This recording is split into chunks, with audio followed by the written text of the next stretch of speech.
April 29th, 1903, 4:10 a.m. Frank, Alberta. Main Street, Crowsnest Pass. Sid Choquette hears it first. Not thunder, not train, something else. A sound like the earth tearing itself apart. He's 27 years old, night shift locomotive engineer, walking from the mine offices toward his boarding house. The sound is getting louder. He looks up at Turtle Mountain, the 2,100-meter limestone peak that towers over Frank, and he sees the entire face of the mountain moving, not sliding, not falling, moving, like a living thing. 82 million tons of limestone breaking free. A wall of rock 650 meters high, 900 meters wide, traveling at 110 kilometers per hour. Coming straight at the town, he has approximately 15 seconds before it hits. 15 seconds to process what he's seeing. 15 seconds to run. Nowhere to run. The rock is too fast, too big, covers too much ground. He stands frozen, watching 82 million tons of mountain erase everything in its path. The slide lasts 90 seconds. When it stops, 70 people are dead. 3 square kilometers of valley are buried under 30 meters of rock. The town of Frank, population 600, no longer exists as it did 90 seconds earlier, and Sid Choquette is somehow still alive, standing in a town that just died around him. This is the Frank Slide, the deadliest rock slide in Canadian history, and it started with a crack that nobody noticed. The town of Frank was born in 1901, named after Henry Frank, American entrepreneur who saw opportunity in Crowsnest Pass. Coal, high-grade bituminous coal, seams running through Turtle Mountain, contain some of the best coal in Western Canada. Burn temperature, 2,100 degrees Celsius. Low ash content, perfect for railways, smelters, heating, worth millions. Frank founded the Canadian-American Coal and Coke Company in 1901, built mine entrance directly into Turtle Mountain's eastern face. Started operations September 1901. By 1903, the mine employed 140 men working 3 shifts, producing 1,000 tons of coal daily.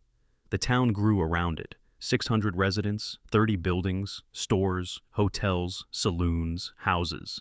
Everything clustered at the base of Turtle Mountain. The geology of Turtle Mountain was wrong. Limestone over shale. The mountain consisted of 350-million-year-old Palliser limestone, sitting on top of softer Lewis shale. Time equals 850 milliseconds / the limestone was strong but brittle, the shale was weak and crumbly, and the angle was bad. The limestone layers tilted 50 to 60 degrees toward the valley, like books on a shelf tilted forward, waiting to slide off. Geologists saw it. Dr. R.G. McConnell, Geological Survey of Canada, visited Turtle Mountains in 1902. His report, filed October 1902. The mountain shows evidence of ancient slides. Current formations indicate instability. Limestone layers dipping toward valley create potential for catastrophic failure. The mining operations may accelerate this process. The mining company ignored it.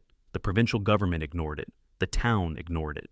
Time equals 900 milliseconds / because the coal was valuable and the mine was profitable and nobody wanted to believe a mountain could fall down.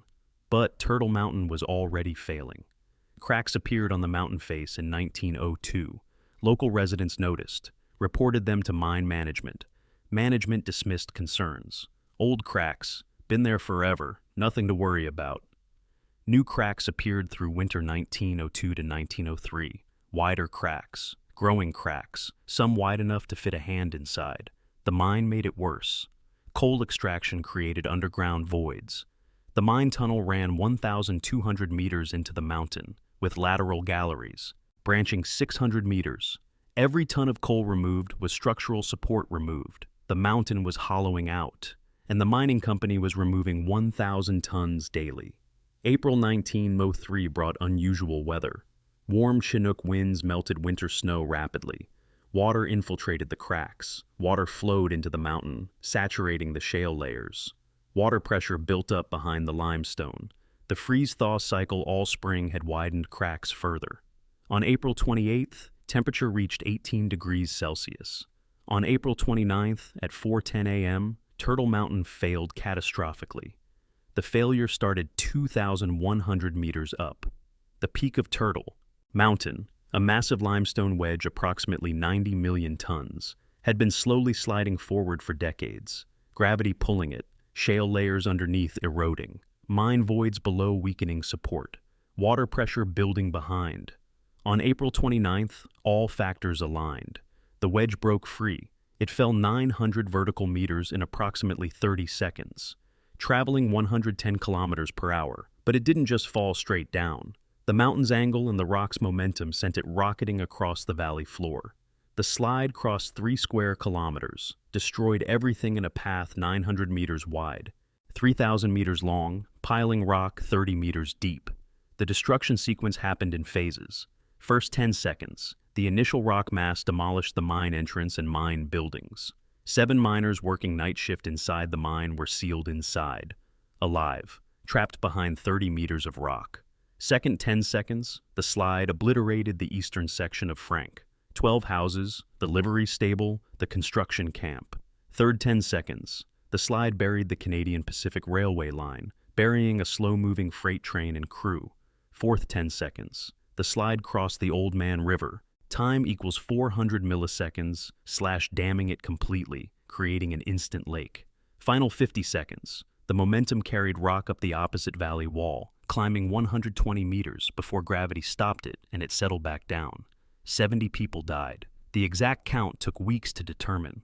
Many victims were buried so deep their bodies were never recovered. The confirmed dead included entire families. James Watkins, age 32, his wife Marion, age 29.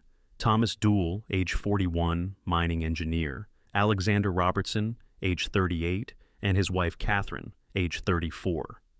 12 miners caught underground at shift change. Railway crew buried with their train. Residents crushed in houses that went from standing to buried in 5 seconds. 17 people survived inside the mine. The 7 night shift miners working deepest in the mountain were sealed behind the rockslide. But the mine tunnels didn't collapse. They had no light.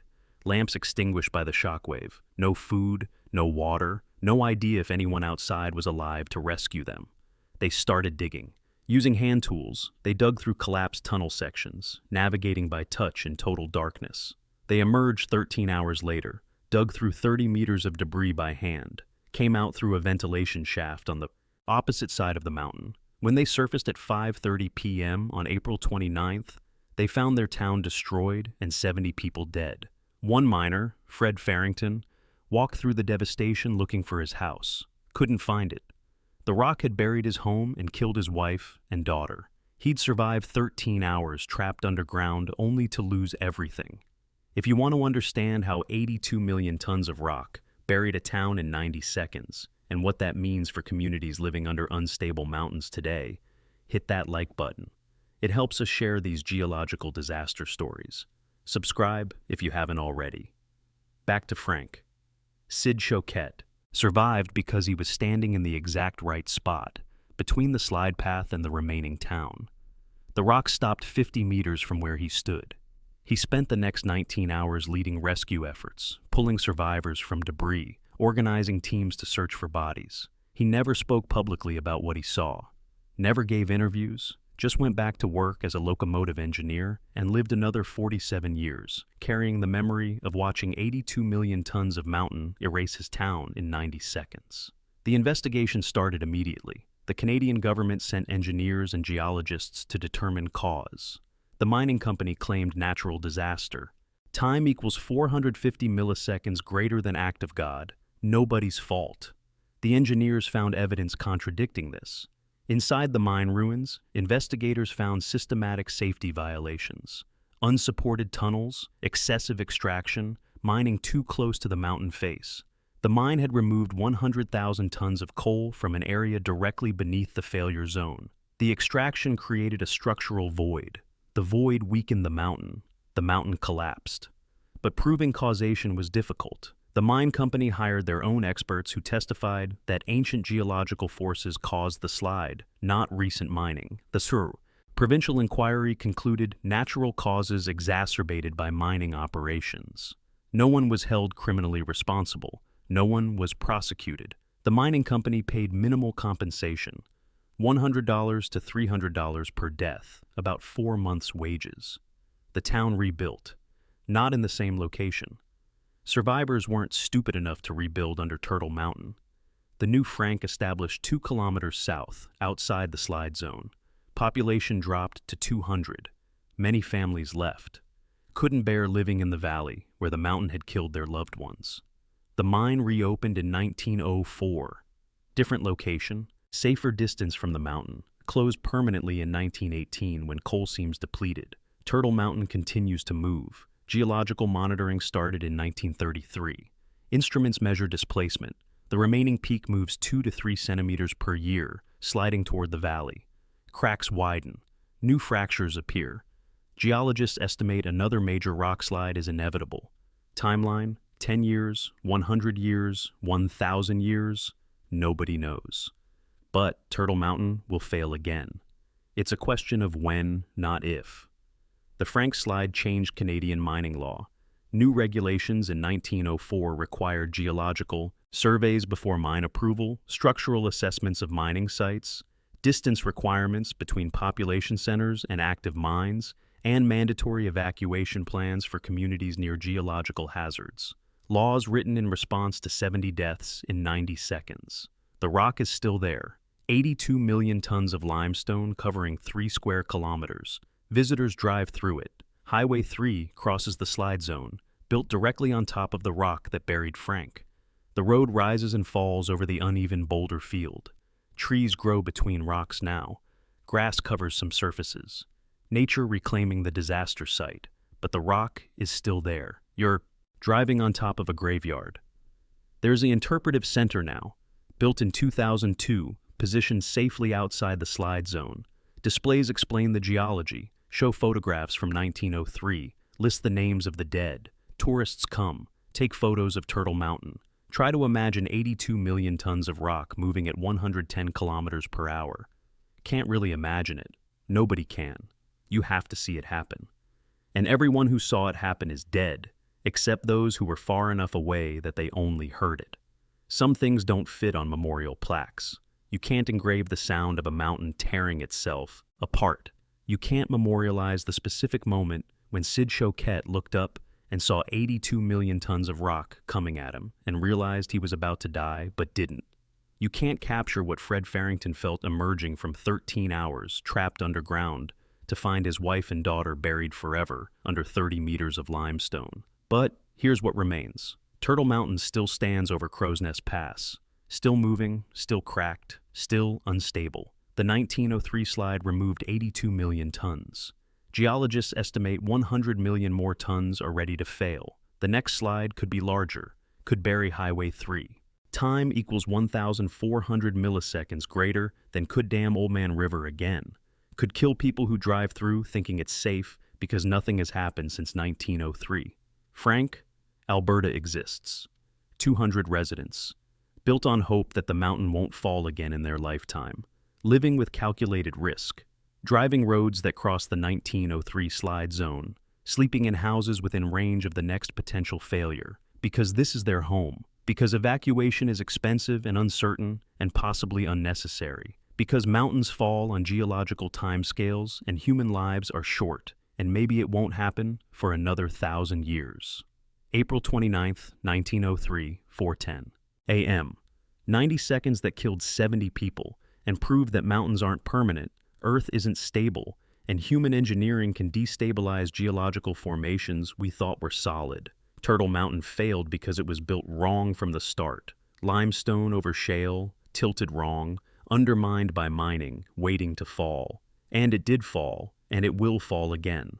The rock is still there. 70 people are still there, buried 30 meters deep under 82 million tons of limestone that moved at 110 kilometers per hour for 90 seconds and stopped and never moved again.